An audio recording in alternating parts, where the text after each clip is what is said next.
എല്ലാ വീട്ടമ്മമാർക്കും ഉപകാരപ്പെടുന്ന കുറച്ച് കിച്ചൺ ടിപ്സുമായിട്ടാണ് ഞാൻ വന്നിരിക്കുന്നത്. വീഡിയോ സ്കിപ്പ് ചെയ്താൽ കാണാൻ മറക്കണ്ട. ആദ്യമായിട്ടാണ് നമ്മളെ വീഡിയോസ് കാണുന്നുണ്ടെങ്കിൽ നിങ്ങൾ സബ്സ്ക്രൈബ് ചെയ്ത് സപ്പോർട്ട് ചെയ്യാനും മറക്കണ്ട. ഇതിലുള്ള ഏതെങ്കിലും ടിപ്സ് നിങ്ങൾക്ക് ഉപകാരപ്പെടുകയാണെങ്കിൽ എനിക്കൊരു ലൈക്ക് തരാനും മറക്കണ്ട. അപ്പോൾ നമുക്ക് വീഡിയോയിലേക്ക് പോകാം. ആദ്യം തന്നെ ഞാൻ ഇവിടെ ഒരു ഗോതമ്പ് പൊടി എടുത്തിട്ടുണ്ട്. അപ്പോൾ ഗോതമ്പ് പൊടി ഒരുപാടൊക്കെ വാങ്ങിച്ച് സ്റ്റോർ ചെയ്യുന്നവർക്ക് ഒരുപാട് യൂസ്ഫുൾ ആയിട്ടൊരു വീഡിയോ ആണ്. ഒരുപാടൊക്കെ വാങ്ങിച്ച് സ്റ്റോർ ചെയ്യുന്ന സമയത്ത് നമ്മൾ കുറച്ച് നാൾ ഉപയോഗിച്ച് കഴിഞ്ഞാൽ പിന്നെ എടുക്കുന്ന സമയത്ത് ചെറുതായിട്ട് പ്രാണികളും അതുപോലെ തന്നെ പുഴുക്കളൊക്കെ ഉള്ളത് കാണാം.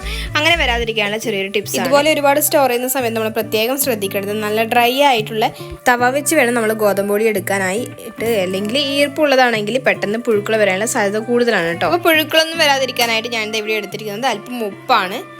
1 ടീസ്പൂണോളം ഉപ്പ് എടുത്തിട്ടുണ്ട്. അതിനുശേഷം ഞാനിത് ഈ ഗോതമ്പ് പൊടിയിലേക്ക് ഒന്ന് ഇട്ട് കൊടുത്തിട്ട് നന്നായിട്ടൊന്ന് മിക്സ് ചെയ്യാനായിട്ട് പോവാണ്. ഞാനിത് നന്നായിട്ട് മിക്സ് ചെയ്തിട്ടുണ്ട്. അപ്പം നമുക്ക് എന്ത് നന്നായിട്ട് ടൈറ്റുള്ളൊരു അടപ്പ് വെച്ച് സ്റ്റോർ ചെയ്യാവുന്നതാണ് കേട്ടോ. നമ്മുടെ മലയാളികളുടെ വീക്ക്നെസ് ആണല്ലോ ചായ എന്ന് പറയുന്നത്. അപ്പം ചായ പ്രേമികൾക്കുള്ള ഒരു ചെറിയൊരു ടിപ്സാണ്. ചായപ്പൊടിയിൽ മറ്റൊരു ടിപ്സ് ഞാൻ ചെയ്തിട്ടുണ്ടായിരുന്നു. എൻ്റെ വീഡിയോസ് കൃത്യമായിട്ട് കാണുന്നവരാണെങ്കിൽ നിങ്ങൾക്ക് അറിയാനായിട്ട് പറ്റും. അപ്പോൾ ഞാൻ എൻ്റെ ഇവിടെ അല്പം ചായപ്പൊടി എടുത്തിട്ടുണ്ട്. ഇനി ഇതിലേക്ക് ഞാൻ ആഡ് ചെയ്യാനായിട്ട് പോകുന്നത് 1 ടീസ്പൂണോളം കോഫി പൗഡറാണ്. ചായ ഇഷ്ടപ്പെടുന്നവരാണെങ്കിൽ നിങ്ങൾ ഉണ്ടാക്കുന്ന സമയത്ത് ഇതുപോലെ ഒന്ന് ട്രൈ ചെയ്ത് നോക്കണം. ചായക്കൊരു നല്ലൊരു രുചിയും അതുപോലെ തന്നെ ചായക്ക് നല്ലൊരു സ്മെല്ലും ഉണ്ടാവും. ഞാൻ എടുത്തിരിക്കുന്ന കോഫി പൗഡർ നമ്മുടെ ചായപ്പൊടിയിലേക്ക് ഇട്ട് കൊടുക്കുന്നുണ്ട്. അതിനുശേഷം നന്നായിട്ടൊന്ന് മിക്സ് ചെയ്ത് കൊടുക്കുന്നുണ്ട്. ഞാനിത് നന്നായിട്ട് മിക്സ് ചെയ്തിട്ടുണ്ട്. അപ്പോൾ എല്ലാവരും ഒന്ന് ട്രൈ ചെയ്ത് നോക്കണം. റിസൾട്ട് അറിയിക്കാനും വിട്ടുപോകേണ്ട. ഇതുപോലുള്ള ഡോർമാറ്റ് എല്ലാവരുടെ വീടുകളിലും ഉണ്ടാവും. അപ്പോൾ ഇത് പെട്ടെന്ന് ക്ലീൻ ചെയ്തെടുക്കാനുള്ള ചെറിയൊരു ടിപ്സാണ്. ഇങ്ങനെ ചെയ്തെടുക്കുകയാണെങ്കിൽ നമുക്ക് ഇത് ഒരുപാട് ഉരച്ച് കഷ്ടപ്പെടേണ്ട ആവശ്യമില്ല. നമ്മൾ ഇതുപോലെ ചെയ്തെടുക്കുകയാണെങ്കിൽ നമുക്ക് പെട്ടെന്ന് തന്നെ ക്ലീൻ ചെയ്തെടുക്കാനായിട്ട് പറ്റും. അതിനായിട്ട് ഞാൻ ഇവിടെ ഒരു 1/2 ബക്കറ്റോളം വെള്ളം എടുത്തിട്ടുണ്ട്. ശുദ്ധമായ പച്ചവെള്ളമാണ് എടുത്തിട്ടുള്ളത്. ഇനി നമുക്ക് ഇതിലേക്ക് 2 സാധനങ്ങൾ ആഡ് ചെയ്യാനുണ്ട്. അതിന് ഞാൻ ഇതിലേക്ക് 3 ടീസ്പൂണോളം സർഫ് പൊടി ആഡ് ചെയ്ത് കൊടുക്കുന്നുണ്ട്.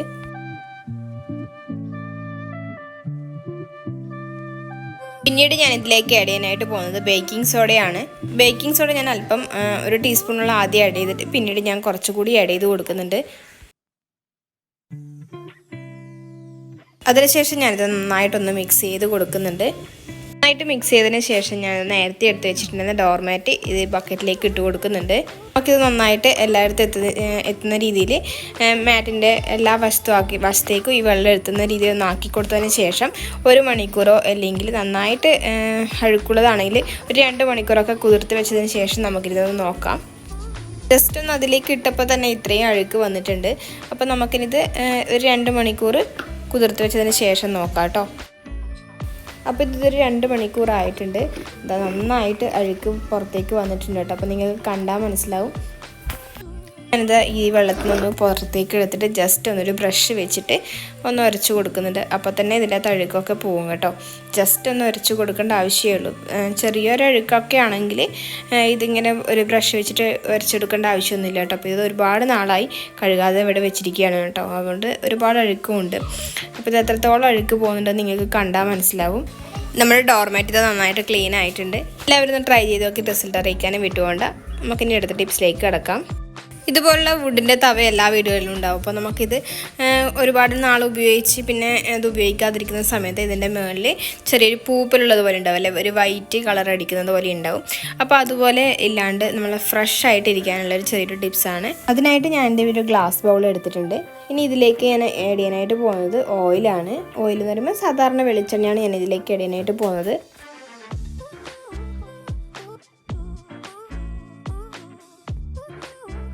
ഇനി നമ്മൾ ഈ എടുത്ത് വെച്ചിരിക്കുന്ന ഓയിൽ അല്പം മഞ്ഞൾപ്പൊടി കൂടി ഇട്ട് കൊടുക്കുന്നുണ്ട്. അതിനുശേഷം ഇത് നന്നായിട്ടൊന്ന് മിക്സ് ചെയ്ത് കൊടുക്കുന്നുണ്ട് കേട്ടോ. ഈ മഞ്ഞൾപ്പൊടി ഇട്ട് കൊടുക്കുന്നത് എന്തിനാണെന്ന് വെച്ചാൽ ആ ഒരു മഞ്ഞ കളർ കിട്ടാനായിട്ടാണ് കേട്ടോ. ഇനി നമുക്കിത് നന്നായിട്ട് 2 വുഡിൻ്റെ തവയിൽ നന്നായിട്ടൊന്ന് ഉരച്ച് പിടിപ്പിച്ച് കൊടുക്കുക.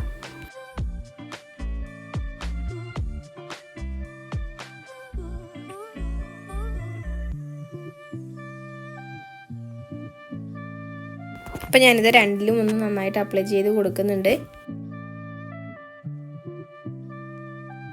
അപ്പോൾ ഞാനിത് രണ്ടിൽ നന്നായിട്ട് അപ്ലൈ ചെയ്ത് കൊടുത്തിട്ടുണ്ട്. നമുക്കിതുപോലെ ചെയ്തെടുക്കുകയാണെങ്കിൽ നല്ലൊരു ഷൈനിങ് ഉള്ളതുപോലെ ഉണ്ട് കേട്ടോ. ചെറുതായിട്ടൊരു പോളിഷൊക്കെ ചെയ്തതുപോലെ ഉണ്ടാവും.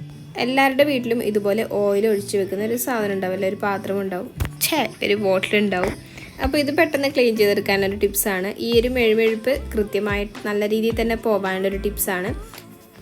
ഞാനിൻ്റെ ഇവിടെ നമ്മൾ ഓയിൽ ഒഴിച്ച് വെക്കുന്ന ബോട്ടിൽ എടുത്തിട്ടുണ്ട്. ഇനി ഇതിലേക്ക് ഞാൻ അല്പം ആഡ് ചെയ്യാനായിട്ട് പോകുന്നത് അരിപ്പൊടിയാണ് കേട്ടോ, അതായത് റൈസ് ഫ്ലോറാണ്. ഞാൻ ഇതിലേക്ക് ഒരു 2 ടീസ്പൂണോളം റൈസ് ഫ്ലോറാണ് ചേർത്ത് കൊടുക്കുന്നത്. ഒരു വലിയ ബോട്ടിലായതുകൊണ്ടാണ് ഞാൻ 2 ടീസ്പൂണോളം ചേർത്ത് കൊടുക്കുന്നത്. അതിനുശേഷം ഞാൻ ഇതിലേക്ക് ആഡ് ചെയ്യാനായിട്ട് പോകുന്നത് നമ്മൾ പാത്രം കഴുകുന്ന ലിക്വിഡാണ്. അതും ഞാനിവിടെ 2 ടീസ്പൂണോളം ചേർത്ത് കൊടുക്കുന്നുണ്ട്. അതിനുശേഷം നന്നായിട്ട് മിക്സ് ചെയ്ത് കൊടുക്കുന്നുണ്ട്. അല്പം വെള്ളം കൂടി ചേർത്ത് കൊടുത്തിട്ടുണ്ട് കേട്ടോ. അല്പം മാത്രമേ ഞാൻ വെള്ളം ആഡ് ചെയ്തിട്ടുള്ളൂ. ഇനി ഇത് ഈ ഡ്രൈ ആയത് വെച്ചിട്ട് തന്നെ ഞാൻ നന്നായിട്ടൊന്ന് അതിൻ്റെ അടിഭാഗം ഒന്ന് ക്ലീൻ ചെയ്യാനായിട്ട് പോകണം കേട്ടോ. ഈ സ്പൂൺ വെച്ചിട്ട് തന്നെയാണ് ഞാൻ ക്ലീൻ ചെയ്തെടുക്കുന്നത്. എല്ലായിടത്തും അഴുക്ക് നന്നായിട്ട് പോകുന്ന രീതിയിൽ ഒന്ന് മിക്സ് ചെയ്ത് കൊടുക്കുന്നുണ്ട്. അപ്പോൾ നിങ്ങൾക്ക് കണ്ടാൽ മനസ്സിലാവും നന്നായിട്ട് അഴുക്കൊക്കെ പോയിട്ടുണ്ട്. അടിഭാഗം നന്നായിട്ട് ക്ലീൻ ആയതിനു ശേഷം ഞാൻ ഇതിലേക്ക് അല്പം വെള്ളം ഒഴിച്ച് കൊടുത്തിട്ടുണ്ട്. ഇനി നന്നായിട്ടൊന്ന് ഷെയ്ക്ക് ചെയ്യാനായിട്ട് പോവാണ്. നന്നായിട്ട് ഷെയ്ക്ക് ചെയ്തെടുത്തിട്ടുണ്ട്. ഇനി ഞാനിതൊന്ന് ജസ്റ്റ് ഒരു വെള്ളം വെച്ച് കഴുകിയെടുക്കാനായിട്ട് പോവാണ്.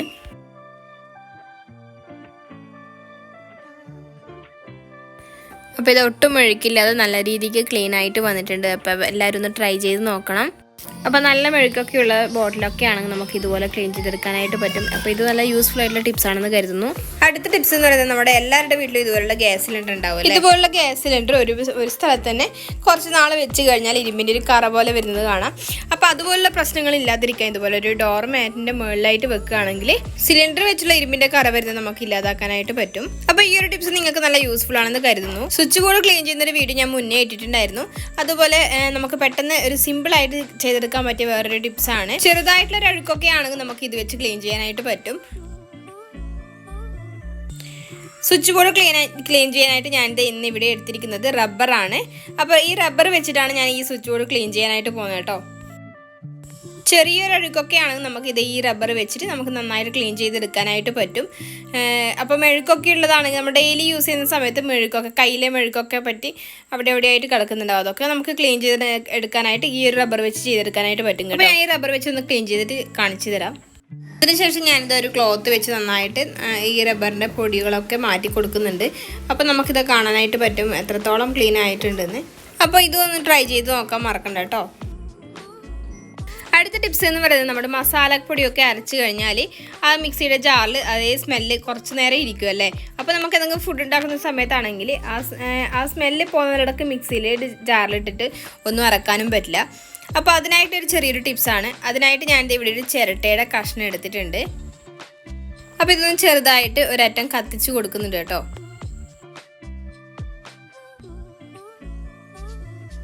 തീ അണച്ചതിന് ശേഷം ഞാനിത് നമ്മുടെ കത്തിച്ച് വെച്ചുള്ള ചിരട്ട നമ്മുടെ മിക്സിയുടെ ജാറിലേക്ക് വെച്ച് കൊടുക്കുന്നുണ്ട്. അതിനുശേഷം ഇതാ മിക്സിയുടെ ജാറിൻ്റെ ക്യാപ്പൊന്ന് ഇട്ടിട്ട് ഒന്ന് ടൈറ്റാക്കി പിടിച്ച് കൊടുക്കുന്നുണ്ട്. ഒരു 2 മിനിറ്റ് കഴിഞ്ഞ് നമുക്കിതൊന്ന് തുറന്ന് നോക്കാം. ഇതുപോലെ ചെയ്തെടുക്കുകയാണെങ്കിൽ നമുക്ക് മിക്സിയുടെ ജാറിലുണ്ടാകുന്ന ബാഡ് സ്മെല്ലും അതുപോലെ മസാലപ്പൊടിയൊക്കെ അരച്ച് കഴിഞ്ഞാൽ അതിലുണ്ടാകുന്ന മസാലയുടെ സ്മെല്ലൊക്കെ ഇല്ലാതാക്കാനായിട്ട് പറ്റും. ഈ ഒരു ടിപ്സും നിങ്ങൾക്ക് നല്ല ഉപകാരപ്പെടുന്നു കരുതുന്നു. അപ്പോൾ ഇന്നത്തെ വീഡിയോസിൽ ഏതെങ്കിലും ടിപ്സ് നിങ്ങൾക്ക് ഉപകാരപ്പെടുകയാണെങ്കിൽ കമൻറ്റ് വഴി എന്നെ അറിയിക്കാനും വിട്ടുപോകേണ്ട. നമ്മുടെ ചാനൽ ഒന്ന് സബ്സ്ക്രൈബ് ചെയ്ത് സപ്പോർട്ട് ചെയ്യാനും മറക്കണ്ട. അടുത്ത നല്ലൊരു വീഡിയോ ആയിട്ട് വരുന്നത്. Tata bye, see U.